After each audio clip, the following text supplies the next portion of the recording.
So the actual goal on the sport choice is to make sure that you had something that matched your mood when you went up to the game. So if you was playing on your own, there'd be something for you. If you actually had some friends in the room wanted to play together or against each other, there'd be something there for you. Or even if you had a room full of people, we had something there for you. So we kind of started off with the obligatory user research. We did a global poll, and that came back in the major territories like the Americans really wanted to see American football in there. So we made sure we put that in there for the fans. And of course baseball. Baseball was surprisingly big ask from Japan. And then on top of that, we had made sure we had team sports in there. We made sure we had solo sports in there. So you've got the kind of darts and golf experiences. There's a number of kind of technical advancements we made.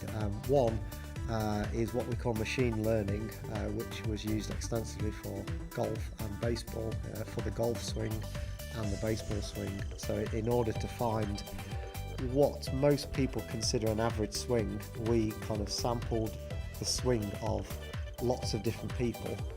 So we then took the average of those swings, inputted that into the software.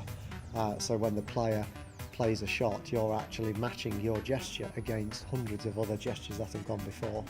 Otherwise, we kind of found that people have their own perception of what they consider a hard swing maybe, or what they consider a soft swing, and for the next person that's completely different.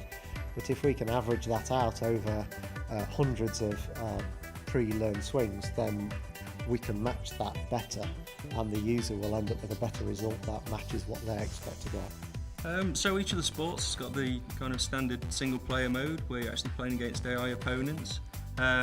We actually have 3 different kind of levels of opponent there. So we have the novice level, which is for people who are new to the sport, new to the game. So, you know, my mum can wander in, she's never played American football before, but she can actually, you know, make plays, play the game and actually enjoy the game and actually be good at the game as well. And then the next tier up, we've got the pro level, and that's where we expect most people like kind of sit, because there's a good level of challenge in there. There's also quite a lot of depth in Connect Sports Season 2, so we're going to start asking a lot more of the player. Not only are the opponents more challenging, but we are actually asking the player to be more skillful. And at the top tier of that, we've got champion opponents, and they're for your real hardcore players. That's where we're really expecting you to explore all the depths of the gestures and the mechanics across all the sports. There's a really kind of high level of challenge there.